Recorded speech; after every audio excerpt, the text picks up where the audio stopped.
So here's why 75% of Portland shootings, which are many, and as the warm weather gets here to the Pacific Northwest, we've had some warm days. Those shootings will elevate. The natives get restless and they tend to just, one another. And then, how come we never have any arrests? How come we never have anybody going to jail? Let's find out. Here we go. Let's check out why the vast majority of all shootings in Portland basically are closed out cases with nothing in them. Here we go. We got some truth telling in this podcast. I mean, we got some truth telling. We're going to get to the bottom of some stuff. Actually, I mean, are we really? Well, we're going to talk about stuff that you don't hear all that much in mainstream media. Shocking. Are we going to point some fingers? Let's find out. F around and find out, right? With summer approaching, 2023 is nearly half over. Yeah, that's true. That's true. And there's a glimmer of good news in Portland's gun violence front, shootings that are down roughly 14% over the past 2 years. When shootings come down, it's good. When real estate comes down, not so good, except for people wanting to buy a house, right? But you got to remember, both of those stats are based on the last 2 years of record numbers. So when you're talking 14% down over the past years, remember that's 14% over some of the highest recorded known volumes of shootings, murders, whatever that you have. So down stats, good, but it's coming off of some enormous peaks. So keep in mind, you've still got shootings going on like there's no tomorrow, right? But they're down slightly. What the summer will bring, the season typically correlating with the spike in gun violence. It's yet to unfold, but a downtick is notable, a measure that perhaps shows the city's effort to curb the violence is making headway. I would say no. I would just offhand say no. The situation you've got going on in Portland and trying to curb that, that's just my opinion. I'm a real estate guy up here in Seattle, but yeah, I do talk with a lot of folks and I read a lot of news and I read a lot of stats, and it's like, doesn't it doesn't feel like things are getting, exponentially better in Portland, because the size of the issue is so enormous that how are you going to, put that genie back in the bottle? It's a positive direction for gun violence, but we need to be really cautious, said Sergeant Patrick Maudsley, who leads the Bureau's Enhanced Community Safety Team, the ECST. So that's because a grim reality still casts a massive shadow over progress. Turning the tide on what's been a tripling of gun violence in recent years is no small feat. And that's kind of what I'm saying. I mean, it's a massive issue. Portland's had a massive gun violence issue. And yet we never, we talk about, lots of gun violence, lots of shootings. Well, who's doing them? Yeah, interesting. A lot of those cases end up being closed pretty quickly, said Detective Sarah Clark. Not solved, but cases gone cold. The vast majority of shootings never end with arrest. It's incredibly heartbreaking, actually, Clark said. It's got to be so frustrating to the cops down there. Just like, okay, yeah, got another shooting. We got any witnesses? Witnesses? Anyone? No. I know you saw it. I know you saw this shooting, and yet you're not talking. We can't move forward here without your information. I get it. Snitches get stitches, right? To be clear, data shows Portland police made arrests in just over 50% of murders last year. Many of those homicides are shooting deaths, but when you look at other shootings, ones where people get hurt or property is damaged, the success rate plunges. Fewer than 25% of those cases are solved, according to police. Victims' cooperation is always my biggest hurdle, Clark said. I read that one again. Victims' cooperation is always my biggest hurdle. People don't want to talk. Snitches get stitches, or worse, right? Or worse. There's a lot of people who show up at hospitals with gunshot wounds. We get called to talk to them. They won't tell us where the shooting happened. And so there's not even any investigative steps we can take to attempt to find a crime scene, to find video. So if people aren't going to talk, I mean, it kind of tells you where they're at, right? Yeah, they're involved in a little something, something that they shouldn't be. And because of the ecosystem of that something, something, they ain't talking. It's as simple as that, right? Clark is one of several detectives assigned to the ECST. There's supposed to be 12 detectives in the unit, but it's been chronically understaffed, said police. ECT is the investigative counterpart to the Bureau's Focused Intervention Team. So the Focused Intervention Team is the police unit that actually goes in, and then the ECST, it's my understanding, kind of follows up and, tries to put a case together. Together, the units are tasked with fighting gun violence in the city. We are averaging 4 to 6 injury shootings a week, Maudsley said. Last year, the detectives averaged 42 cases per detective for the year. In a year. I mean, that's damn near 4 a month. I mean, okay. And you think, okay, get those first 8, get those first 12, get those first 16, and you haven't solved a bunch of them. You've solved less than a quarter of them. Those bad boys are just going to back up, right? And you got nothing to go on. So what do? You move on. You move on to something you can do something on, is my total guess. Again, I'm a real estate guy, right? The investigations are only made more difficult by a relentless workload. The more cases go unsolved, the more they stack up, leaving detectives spread thin. What a frustrating job. And you're tasked with, trying to work out, hey, what's going on here? And let's get some of these cases solved. Let's make Portland, what was it? MOGA, make Oregon great again on a red hat.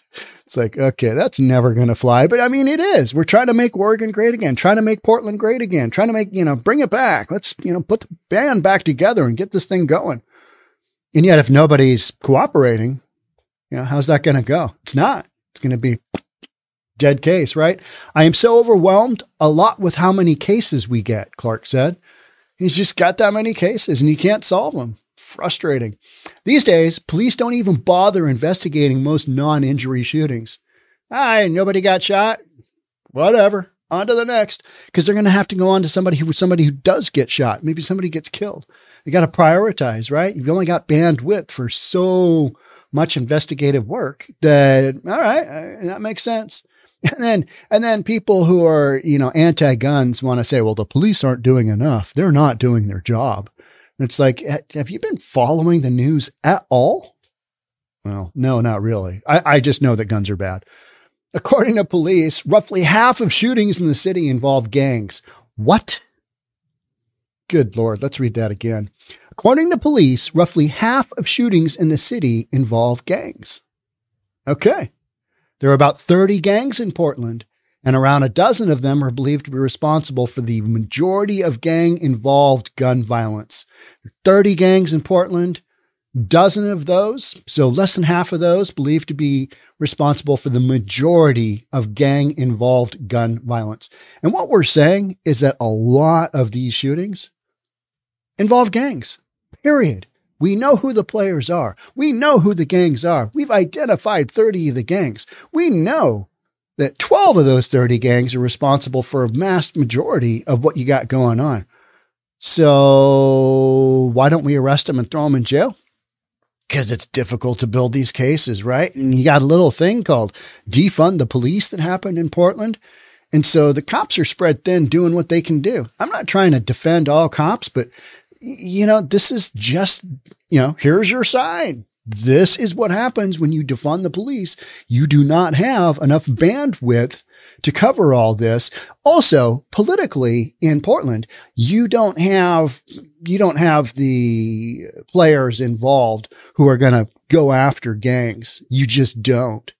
That's probably not going to happen with the district attorney that you got in place there. I'm just saying, just not going to happen, right? A lot of times there's familiar faces over and over again at different shooting scenes, Clark said. Shocking. You mean gang members that are, responsible for the vast majority of the shootings or continually showing up at shooting scene after shooting scene? Interesting. It's kind of a known fact, right? We just know it. More recently, police say there's also been a huge surge in gun violence related to people experiencing homelessness. We are touching on gangs. We are touching on homelessness, accounting for another 30 to 50% of the shootings. Oh, so we got two major issues that Portland isn't really going to be able to do much about in the short term. You can't end homelessness unless you address drug addiction. You're not going to end homelessness. You're just not. And you got a bunch of mental people running around. Unless you put those folks in the institutions that they need to be in, places where they're safe, not only from society, but, from themselves, unless you start doing that. And then, thirdly, throwing people in jail who are responsible for the crime, which we're clearly not doing. Rinse, repeat. The cycle will continue. So there's a lot of not talking to the police, and there's a lot of fear of retaliation. Snitches get stitches. I get it. All right. And this is what Maudsley said. And we have seen in many cases that there's an intimidation of witnesses and victims to not cooperate, to not participate in prosecution. And then you've got district attorneys that, don't really want to do much of anything. And then they blame it on the cops. Well, they're just not bringing enough cases, and the cases they're bringing are flimsy. Well, here's why. So you got to figure something out. No witnesses lead to little evidence, which leads to no case. All very frustrating for Clark. Let's read that again, just so we're clear. No witnesses leads to little evidence, which leads to no case. Does that make sense? It does to me. It's pretty basic stuff, right? I take it very personal, and I probably shouldn't, Clark said, but I'm very invested in this community and this job. And I think most cops are. They're invested, because otherwise, would you want to be walking around the streets dealing with these absolute nut jobs on a daily basis? Some of the stuff that goes on, you're just like, you're exposed to just a tiny little bit of it as a civilian. And if you read it in the media and you're like, oh my gosh, how do these people deal with this every day on an ongoing basis? Just the nut jobs, the psychotic people that are running around that we've allowed to run around. And now we're allowing to run around on drugs, hopped up on the craziest of drugs that cost like $2 a pill. You've got the perfect storm for things going wildly sideways, as they have in Portland, as they have in areas of Seattle, as they have in areas of San Fran. And this is nothing new. And everybody wants to say, well, guns are the problem, or Seattle's not that bad. It's fine. It's fine. Unless you come to town as an attorney and you're outside of your Marriott hotel in Pioneer Square in downtown, getting ready to catch an Uber, and somebody comes up and wants your cell phone and stabs you for it a couple of times. Yeah, it's a podcast on the private channel. I end up talking to parents a lot of the time after these shootings, Clark added. They get upset that we're not doing better investigations, that we're not finding out who shot their children, when the reality is their children, their adult children, know who shot them. They know what the incident was about, but they're unwilling to speak to us about it. Oh, it's gang violence, isn't it? Just not that hard to figure out. But then, okay, knowing that that's, vast majority of the equation. And the other portion of the equation is you got a bunch of homeless people running around with guns, stolen guns. Let's be clear. These are not law-abiding citizens running around with a legal gun. These are not law-abiding citizens running around with some kind of, wannabe assault rifle. They're not.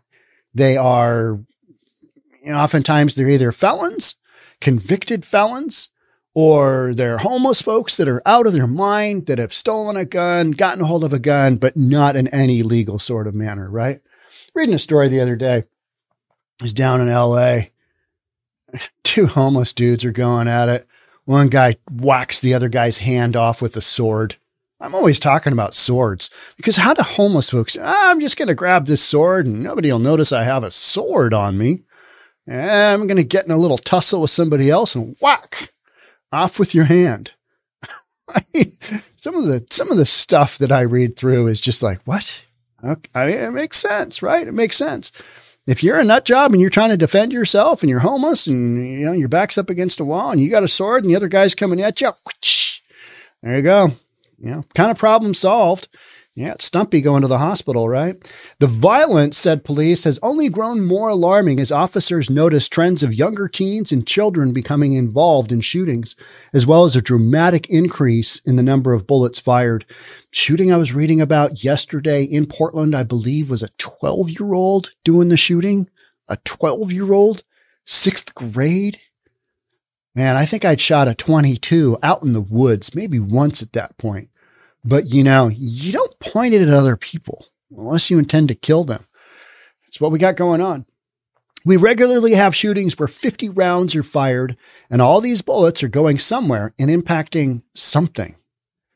Yeah, it's like when you see just a bunch of people partying like rock stars and shooting their guns off. You ever seen that? And you're like, okay, those bullets are going to come down somewhere. Hopefully not on my head. I think I'm going to go into that covered roof area over there, right? Usually like in the desert or somewhere. It's like, you guys are shooting guns off. You realize that those shells are going to come down. Those bullets are going to come down somewhere. Officers say there's another more silent pressure that can affect their work. We have a gang violence problem and we don't talk about gangs. It's hard to address that issues honestly. And therefore, it's hard to make progress and find solutions that will actually work for that portion of our gun violence, Maudsley said. So we're just not talking about gangs, are we? It's kind of that massive elephant in the room. And nobody wants to do, a deep dive. You don't hear any politicians talking about it, do you? No, it's always the gun's fault. It's like that gun just leapt up off the table and started cranking round after round after round, 50 rounds at somebody. Don't know how it happened. It wasn't a person. It was the gun. Blame the gun. The shift comes in the wake of the national and local activism surrounding racial disparities in policing, with people of color are much more likely to be arrested and have negative interactions with law enforcement. So we've gone this full circle away from that to the point where you've got this scenario going on, right? And that's why we're talking about it. Most Portlanders arrested for gang-related violence are Black. Okay? Portland's police longtime gang enforcement team was disbanded after community criticism regarding how officers interacted with Black residents. City audits found officers were disproportionately stopping Black drivers for minor traffic violations. The death of George Floyd at the hands of police officers reignited outrage and activism, leading to massive protests across the country and in Portland. Mostly peaceful, but they did cause like $5 billion in damage. So, a little bit of burning and looting and whatnot. Today, the struggle between balancing civil liberties and exploring new policing tactics continues. Yeah. Right. You're going to have to, if you want public safety at all, you're going to have to let the cops do their jobs. And sometimes they're going to kick some ass, and sometimes they just are. And that's what's going to happen. Can't be all worked up about, all this crazy stuff. We've gone too far in trying to protect people's civil liberties. People at CHOP complaining, we had too much tear gas. People down in Portland, we had too much tear gas. It was horrible and awful. And yet they're just taking in, massive amounts of drugs and they're worried about a little tear gas. I don't think so. Oversight groups, including ECST and FIT, are interested. Those are the two groups we're talking about here in Portland, are interested in adding gunshot detection monitoring software to neighborhoods hit most by gun violence, as well as finding new ways to track and intervene with people most at risk to become a suspect or victim in a shooting. So, on that topic right there, there was a police officer killed outside of her apartment, of her home, I believe in Chicago. And what we're talking about is, I believe it's called spotting technology. And it hears gunshots. It identifies gunshots, and it provides a mapping system to show where that's going on. So that accurately, and that was in Chicago. That is how they identified that she had been killed. She had been shot and killed through that technology. And that is the technology we're talking about here in Portland. But The con, or what folks who don't want this kind of technology, is that they say that it is not accurate and it disproportionately, brings attention to communities that suffer, from a lot of crime already. And so there's just going to be more and more emphasis put on, this is a bad neighborhood. So they don't want that put in their neighborhoods. And in the meantime, people are getting shot and killed. We've had 2 years of record levels of murders in Portland. So there's that, right? I mean, there's that. However, there's community pushback that the ideas are all just new forms of profiling. Well, I don't think we're profiling. We are trying to identify who is committing the crime and go after them, period.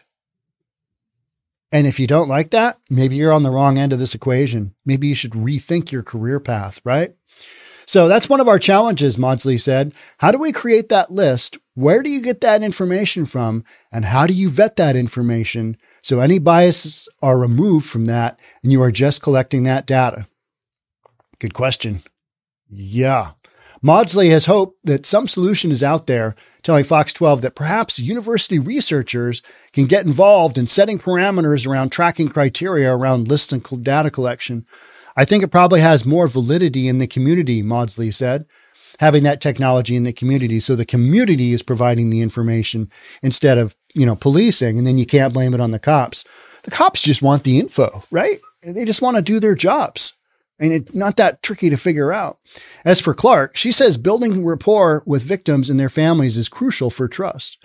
They have to feel comfortable enough. I've created a relationship with them, Clark said. From there, police say, in theory, it could be a cascade toward real justice and change, more willing witness leading to more collected evidence, then more arrests. From there, more shooters would be in jail, held accountable for crimes, and that would lead to fewer suspects on the street, fewer shootings, and then fewer retaliatory shootings. Huh. Interesting. I mean, isn't that kind of how we used to do it? It is, right? And then we just basically took away all the tools from the cops to do their job. And that's profiling. And now that's just, chasing down crime leads. So yeah, then more arrests. From there, more shooters would be in jail, held accountable for crimes, and that would lead to fewer suspects on the street, fewer shootings, and fewer retaliatory shootings. Weird. It's like one thing leads to another, right? Huh. We need to focus on this violence in particular, Maudsley said. Moving forward for me, this should be a priority in the city, even though we're down a little bit. We're not down enough. Portland City Auditor released a report earlier this spring recommending that Portland police develop new policies for tracking and using gang information investigations. The report also says last year, the Bureau made it a goal to solve 45% of non-deadly shootings. Okay, but unless you've got solid inroads on how you're going to do that and who's going to cooperate and how all that works, making goals good, tricky to make them happen, right? So this story touches on some stuff that, most media just wants to ignore entirely. And that's the, role that gangs and homeless folks have in shootings. We just read the numbers, period. Right? And yet everybody wants to ignore it. We're having record level numbers of shootings. Who is doing all the shooting? Don't know. Yeah, I don't know. Yeah, nobody's talking. Now everybody knows, right? Especially people involved in this end of things. So I thought this was a really good piece from the standpoint of, all right, majority of shootings are by gangs. And then, hey, look at this. Here's another massive portion of that, piece of the puzzle. Here's another big piece of that puzzle. Homeless people running around, shooting others, shooting themselves, whomever. And how many of these shootings happen with a legally obtained gun? Tell me that. Members of gangs and homeless folks. Don't know a lot of homeless folks that are just, spending a few $100 on getting a legal gun so that it can be tied to them. They're going to register it and then they're going to go out and shoot somebody. And that doesn't make a lot of sense, does it? So this whole thing about, you got to outlaw the guns. Okay. All right. How's that work? How does that reduce the shootings? The guns are already out there. They're already out there and people are stealing them, taking them, whatever, buying them illegally. buying guns with, serial numbers scraped off so there's no way to trace them, ghost guns, all kinds of different ways you can get a gun and make it happen. But to blame it on the guns, just jumping up and shooting people, that to me is that's weak at best. And the vast majority of shootings are not mass shootings where you're, hitting a whole bunch of people at once. Those are just the ones that get all the media attention, right? The vast majority of shootings are like what happens on a regular weekend, Chicago. You have 25 people get shot last weekend, something like that. A bunch of them were killed. I mean, not a good weekend. And I might have those numbers wrong. You could go to Hey Jackass and actually see what those numbers were if that's what you need to do. But even in Portland, had a little convo with a man in blue, and we're kind of just talking about as the warm weather becomes more so, specifically here in the Pacific Northwest, it becomes pretty apparent, hey, people get agitated. They can't deal with the heat, even though it's like 75 is heat for us up here. Can't deal with the heat, and they end up getting angry and they shoot somebody. That happens all the time. So we had pretty cold February and March. April, starting to get a little bit warmer here in the Pacific Northwest. But May, we're hitting some hot weather, and you're starting to see the shootings escalate. So be interesting to see how shootings go this year, because we've been tracking them the last few years from the standpoint of they have been off the charts. So maybe we do start to come down that downside. But when you look at the source of the shootings, gang violence, running drugs. I mean, let's be honest. That's what they're doing. Gangs are running drugs, and they're running some other enterprises too. But that's the big thing, right? That's the big thing. And pills are down to like $2 a pill. That's insane. And they're still making good money. They've still got massive markup because the cost to produce a tiny little pill like that, I mean, it's virtually nothing. And so $2 is, what is it on a big scale? If you run a big scale operation, is it a couple of cents a pill and you're selling them for $2? That is a huge markup.